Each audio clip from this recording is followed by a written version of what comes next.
Okay, so picture this. It is a perfect Saturday afternoon in July.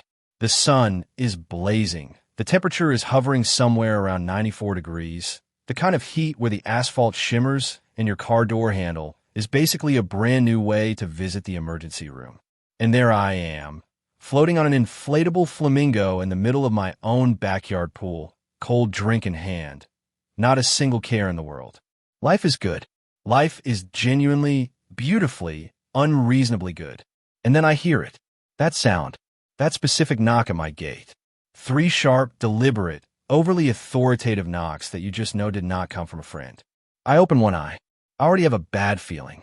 And there, standing at my pool gate with a clipboard, a polo shirt tucked into khakis that have never once experienced joy, and an expression that could curdle milk at 20 paces, is Gerald, HOA board president, self-appointed neighborhood sheriff. The man who genuinely believes that the color of your mailbox post is a moral issue.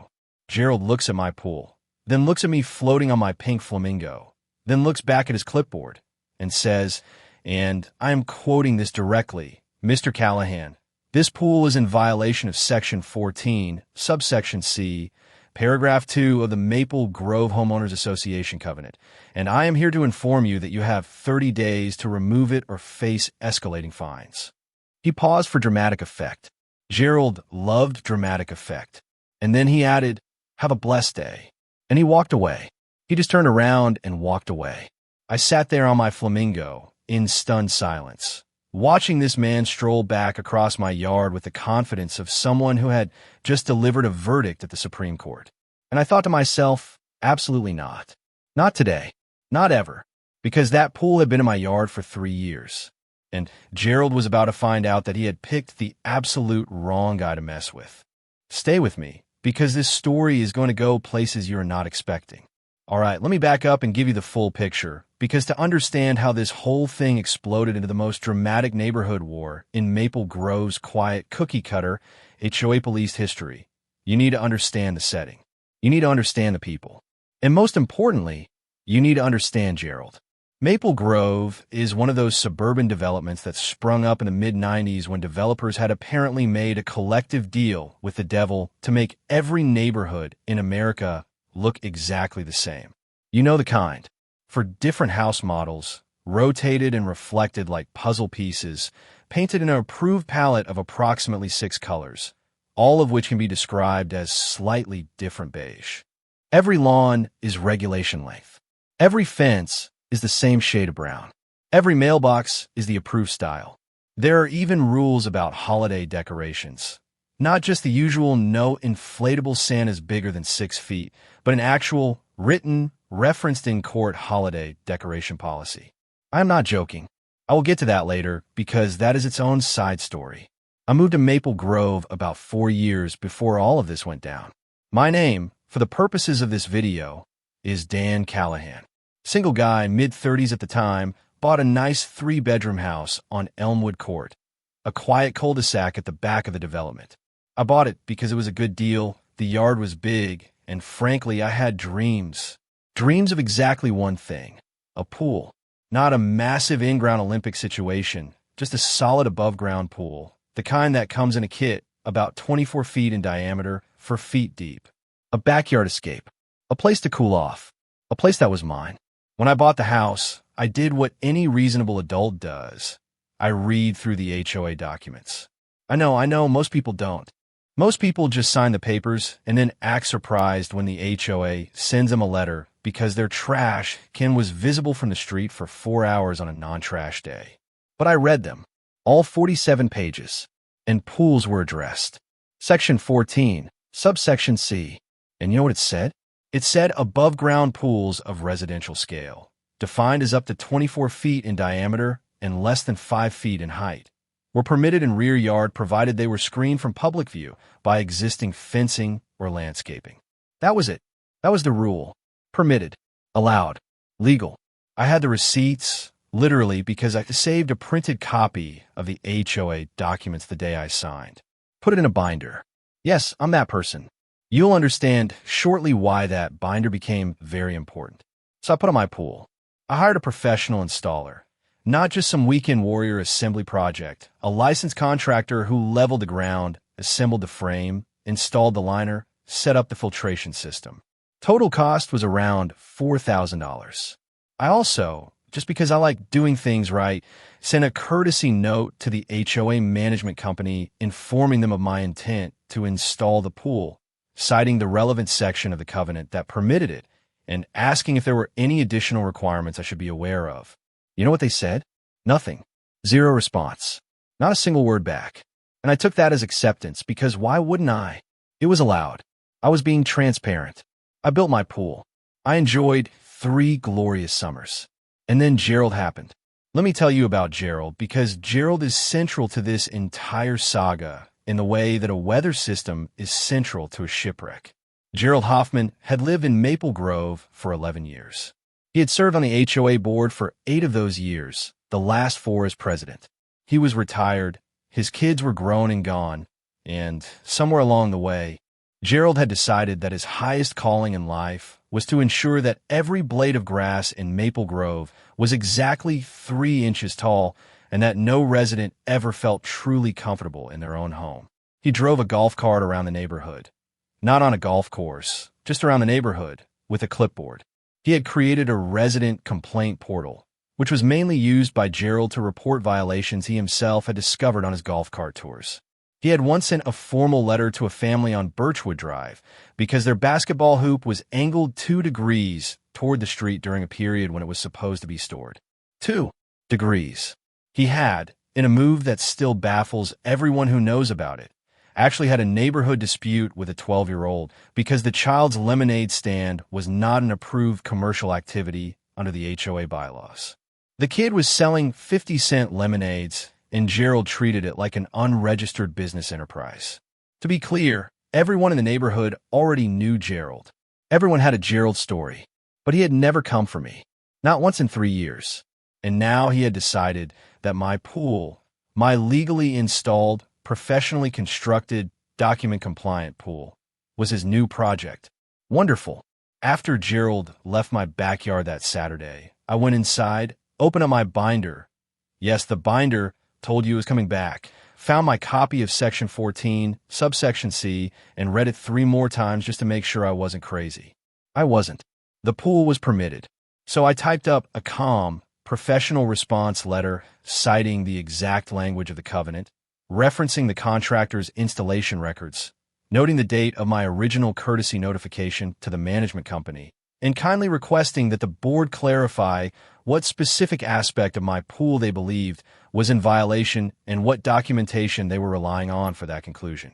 I sent it via email, certified mail to the HOA management company, and I personally delivered a copy to Gerald's front door. And then I waited. For 2 weeks, nothing happened. I dared to hope that maybe Gerald had looked at the documents, realized he was wrong, and decided to quietly redirect his energy towards someone else's mailbox color. But see, you don't know Gerald. Gerald does not quietly do anything. He was not backing down. He was regrouping. And when Gerald came back, he came back with what I can only describe as the opening salvo of a full-scale bureaucratic war. Certified letter, delivered 14 days after my response. From the HOA board, signed by Gerald, citing 3 separate alleged violations. The original pool violation, then a new one, improper fencing modification, apparently because I had installed a self-closing, self-latching gate on my backyard fence when I put up the pool, a modification Gerald was now claiming required board approval. And then the third one, which was so wildly creative I had to put the letter down for a moment and take a breath. Unapproved landscaping alteration. Because when the contractor had leveled the ground for the pool, they had moved some topsoil, which Gerald claimed counted as a landscaping alteration requiring a formal application and board approval. 3 violations, each carrying a fine schedule. The pool removal demand was attached again with a new hard deadline. 45 days or fines would begin at $200 per week and escalate from there. I want to be honest about where I was emotionally at this point. I was annoyed, sure. I was frustrated. But I was also, and I will not lie, a little bit energized. Because I knew something that Gerald apparently did not count on. I am an attorney. I have been a practicing real estate attorney for over a decade. I spend my professional life reading property documents, HOA covenants, and municipal codes. I understand the fine print in the way that a surgeon understands anatomy. And every single one of Gerald's 3 violations had a problem. A big one. The pool was permitted. We already established that. The fence gate. I pulled the original HOA fence modification policy, which exempted safety additions required for pools by local building code. And guess what local building code requires for above-ground pools? Self-latching gates. I was legally required to install it. The landscaping alteration claim? The HOA covenant defined a landscaping alteration as any permanent change to established plantings or hardscaping. Moving topsoil under a temporary structure with no concrete foundation was, by no reasonable legal interpretation, a permanent alteration. Gerald had built his entire case on violations that did not exist. But here's the thing about being right. Being right is not enough. You have to be able to prove you're right, document it correctly, and do it through the right channels. Otherwise, the bureaucracy just grinds you down. Gerald was counting on that. He was counting on me not knowing the rules well enough to fight back. He was very, very wrong about that. I spent a weekend building my response packet. Not just a letter this time, a packet. 14 pages. It included a copy of the HOA covenant section by section with relevant passages highlighted. A copy of the local building code requirement for pool gates with a relevant municipal code number. A certified letter from my contractor describing the scope of the installation and confirming no permanent landscaping alteration. A copy of my original courtesy notification to the management company and confirmation of delivery. A brief legal memo I had written myself in my professional capacity, analyzing each of the 3 alleged violations and explaining precisely why each one was not a violation under the actual text of the governing documents. And on the last page, this is the part I'm most proud of, a formal request under the state's HOA transparency statute for a full copy of all board meeting minutes from the last 2 years, all written communications related to my property, and documentation of the process by which my original pool installation had been reviewed when I submitted my courtesy notification. Because here is something most people don't know. In many states, HOAs are required by law to provide residents with board records and communication documentation upon request. If they don't respond within a certain time frame, there are consequences. I knew that statute inside out. I sent my 14-page packet the same way as before, email, certified mail to the management company, and hand-delivered copy to Gerald's door. I will pause here for just a moment to describe Gerald's face when he opened his door and I handed him that envelope. It was the face of a man who had expected to be dealing with a scared homeowner and instead found himself looking at someone who had essentially shown up to a checkers game with a chessboard. His mouth opened slightly. He looked down at the thickness of the envelope. He looked back up at me. I smiled. I said, "Have a blessed day, Gerald." And I walked back to my car. That was, objectively, one of the top 5 moments of my adult life. Now here's where the side stories start coming in, because I need you to understand that I was not the only person in Maple Grove who had a problem with Gerald. Not by a long shot. Remember when I mentioned the 12-year-old with the lemonade stand? That kid's family, the Nguyen's lovely people on Birchwood Drive, had been fighting Gerald over various violations for 2 years.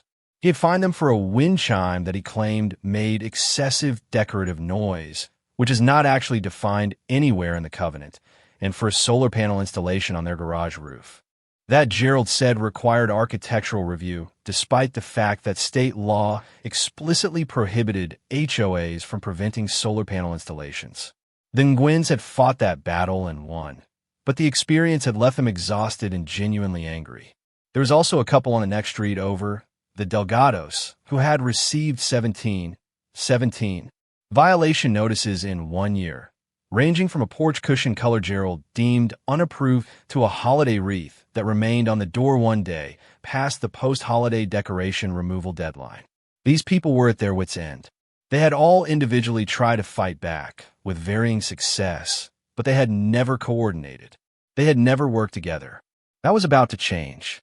While I was waiting for the HOA board to respond to my packet, they had 30 days under the transparency statute to respond. I started talking to my neighbors. Not in a formal way at first, just casual conversations. But very quickly those conversations revealed the same thing over and over. People were angry, people felt powerless, people had spent money on HOA-mandated modifications and fines, and nobody had been talking to each other about it. So I suggested something. A neighborhood meeting. Not an official HOA meeting, just neighbors in someone's backyard talking. The Nguyen's volunteered their patio. About 22 people showed up, which for a small cul-de-sac development was actually a pretty extraordinary turnout. I brought a copy of the HOA covenant, the transparency statute, and a whiteboard. It turned out to be the most productive backyard meeting since probably the American Revolution. What emerged from that meeting was genuinely shocking, even to me. People had been fined for things that were not in the covenant at all.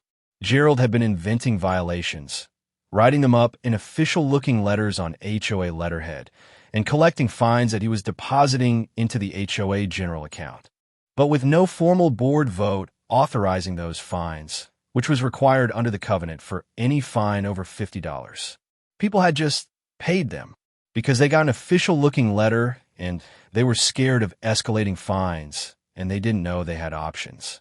One woman, a retired schoolteacher named Marge, who had lived in the development since it was built, pulled out a folder of every HOA letter she had ever received.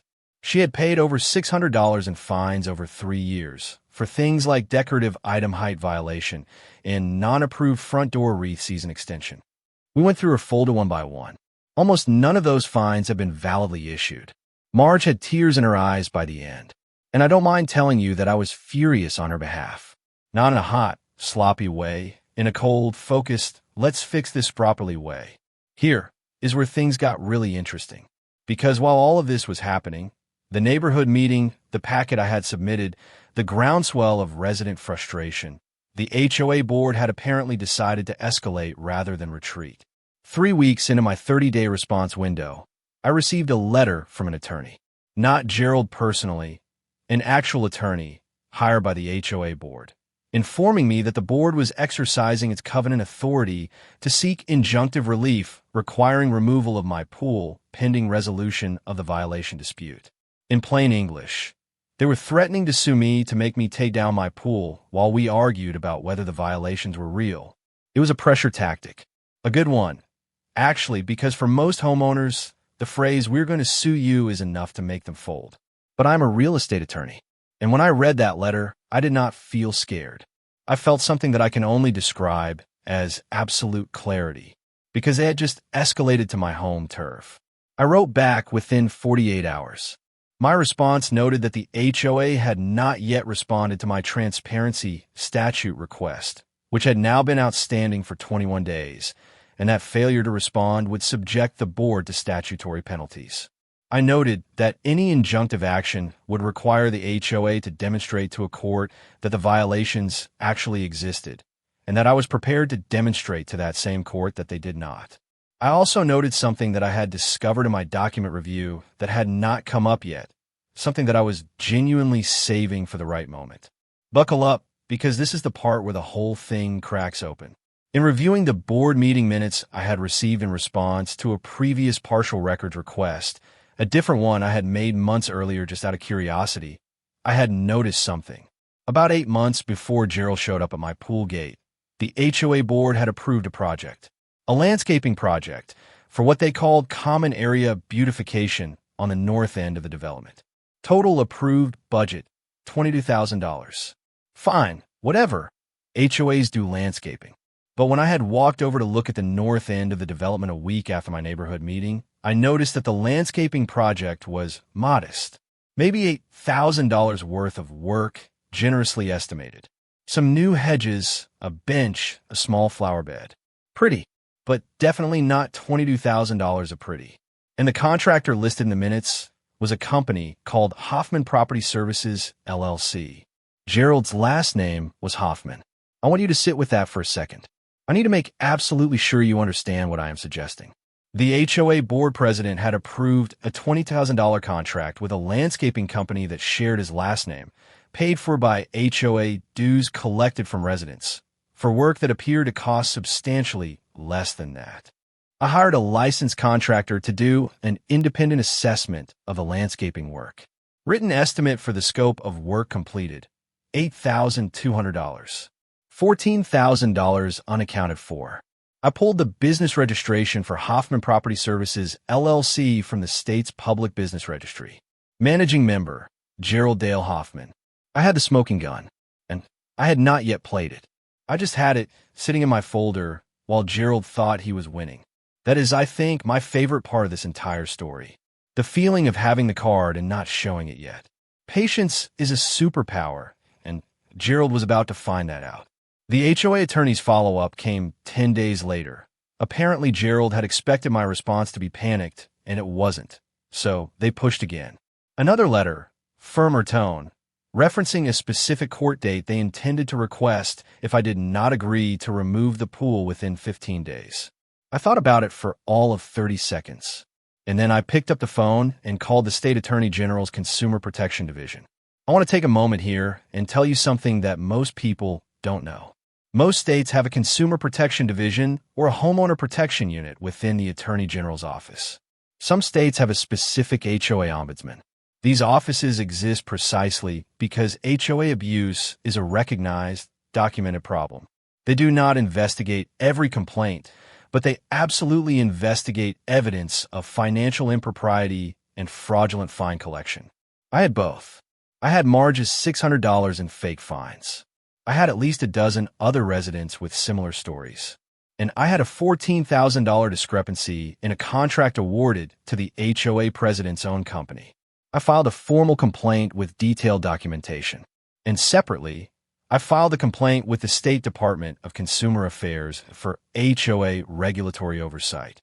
And this took some coordination with my neighbors, 21 residents filed individual complaints on the same day.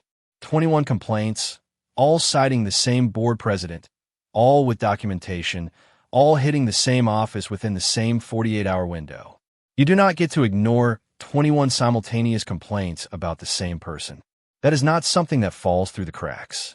While that was in motion, I also did something that Gerald had not anticipated because he fundamentally misunderstood what kind of opponent he was dealing with.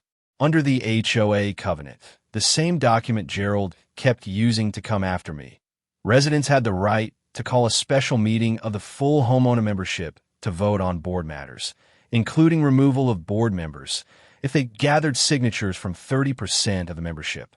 Maple Grove had 218 homes. 30% was 66 signatures. We had the meeting at the Nguyen's house again, but this time we also went door to door. 2 weeks, 89 signatures, not 66, 89.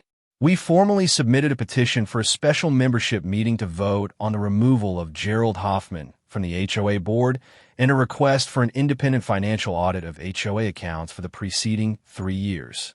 I need to stop here and paint you a picture of the moment I dropped that petition off at the management company's office because it was cinematic. I walked in with my envelope. I handed it to the office manager, whose name was a very nice woman named Patricia. Patricia looked at the envelope. She looked at the signature count. She looked back up at me, and she said very quietly, "Oh my," just those 2 words. And I said, "The petition requires the board to schedule a special meeting within 60 days. We'll see you then." And I walked out into the sunshine, and I called my mom and told her what was happening, and she said, "Danny, you were always like this as a kid. You would argue with every teacher who was wrong." And she was not wrong about that at all. Now here is something I want to tell you, because every good story has a moment of doubt, a moment where things don't go perfectly and you have to dig in. About a week after we submitted the petition, I started getting calls. Not threatening calls, just people getting nervous. A couple of the 89 signatories called me to say that they had received personal visits from Gerald. He was going door to door, on his golf cart, no less, telling people that the petition was based on misinformation and that anyone who had signed it might face scrutiny of their own properties for violations. He was trying to intimidate people into retracting their signatures. 3 people did retract. 3 out of 89. That left 86, still well above the 66 threshold. But the intimidation attempts were documented because multiple people who received Gerald's visits told me about them, and 2 of them had their doorbell cameras running. More documentation for the file. Gerald was not just digging in, he was digging down. The 30-day transparency statute response deadline passed. The HOA had not provided any documentation, not a single page.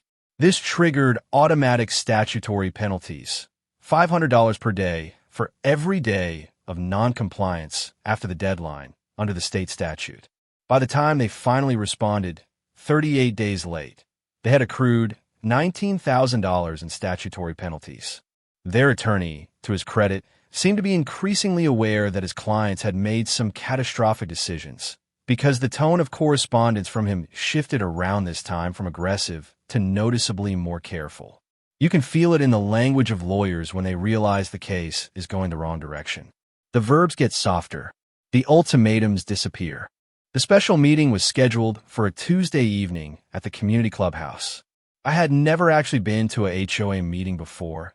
I had been to town halls and depositions and courtrooms, but never an HOA meeting. I prepared for it the same way I prepare for any hearing, with every document organized, tabbed, and ready, in chronological order, with copies for distribution. I also prepared something a little extra. I made a simple one-page summary document, basically a timeline of everything that had happened, with key facts, key dates, and key dollar amounts. The $14,000 contract discrepancy, the fake fines, the intimidation attempts, the outstanding transparency violations, and the $19,000 in accrued penalties. I printed 120 copies, one for every homeowner who might show up. The night of the meeting, the clubhouse was packed. I counted 84 people. For a neighborhood HOA meeting on a Tuesday night, that is an extraordinary turnout. Gerald was there, of course, in his button-down shirt and khakis, sitting at the board table at the front of the room with two other board members who, I should mention, had not really been involved in any of this. Gerald had been acting largely unilaterally, and they were either unaware of the extent of it or had chosen to look the other way. They were about to have a very educational evening. The meeting was called to order. And I will say this about Gerald, the man had nerve.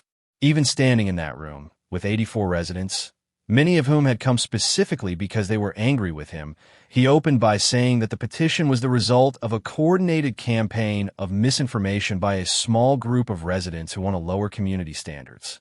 He actually said that, in that room, with those people. I watched jaws drop around me in real time. I watched Marge, the retired schoolteacher, sitting 2 rows ahead of me, close her eyes and take a slow breath. Gerald continued talking for about 4 minutes, essentially arguing that he had been an excellent steward of the community and that the violations he had cited were legitimate and that everyone should calm down and trust the process. And then it was time for public comment. I went first because of course I did. I stood up and I did not raise my voice. I spoke slowly and clearly, the same way I would in a courtroom. I introduced myself and stated that I was a licensed real estate attorney, which got a few surprise murmurs from people who apparently hadn't known that. I then distributed my one-page summary document, all 120 copies, passed down the rows. And I walked through it, line by line. The pool violation that cited a section of the covenant that explicitly permitted my pool. The fence gate violation that cited a safety feature required by local building code.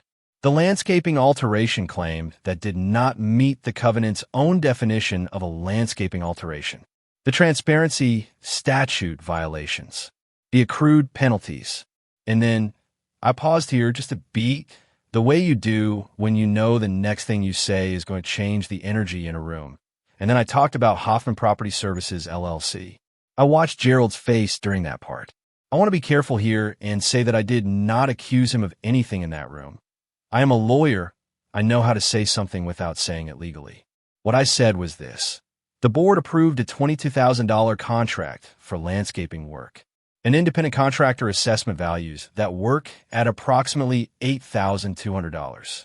The contracting company is registered in this state to a managing member who shares the last name and first name of our current board president. I have the registration documents here for anyone who would like to review them. I think these facts deserve an independent accounting audit, which is why the petition includes that request. And I sat down. The room was completely silent for probably 3 full seconds. And then it was absolutely not silent anymore. I will not transcribe every moment of the next 90 minutes of that meeting, because this is not a documentary and we would genuinely be here all day. But here is the short version. The two other board members, once they heard the contract information, immediately and publicly stated that they had not been informed of the details of that contract, had not reviewed competitive bids, and had approved the project as a routine line item based on Gerald's representations. They were visibly shaken. Gerald, for the first time in anyone's memory, did not have a confident answer.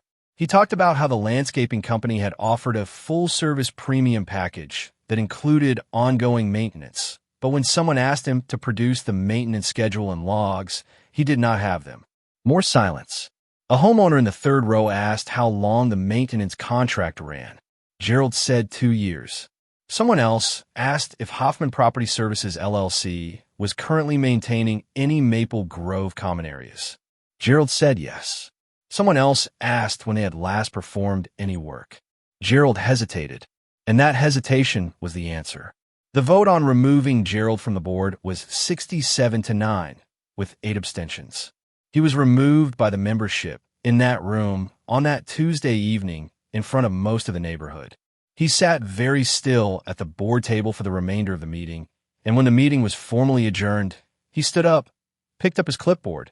He had brought his clipboard to his own removal vote, which is honestly very Gerald, and he walked out without saying anything to anyone. The 2 remaining board members voted to open an immediate independent financial audit, to appoint an interim board president pending a formal election, and this part made me feel genuinely, deeply satisfied, to review and rescind all violation notices issued under Gerald's tenure that had not been validly authorized through proper board vote. Marge and about a dozen other residents were in line to receive formal letters acknowledging their fines had been improperly collected and offering full refunds. The amount in question across all affected residents was somewhere north of $8,000. $8,000 that a retired schoolteacher and a family who had been fighting for their solar panels and a dozen other regular people had paid because one man with a golf cart and a clipboard had decided the rules didn't apply to him but applied very harshly to everyone else.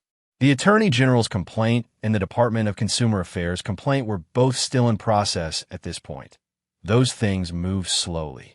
But about 3 months after the meeting, the AG's office contacted me to confirm that they had opened a formal investigation. I'm not able to tell you, for legal reasons related to that investigation, how that process ultimately concluded because some of it is not public record. What I can tell you is that Gerald no longer lives in Maple Grove. He sold his house about 9 months after the meeting and moved away. The Hoffman Property Services LLC was dissolved per public state business records about 6 months after the investigation opened. I will leave you to draw your own conclusions about what that means.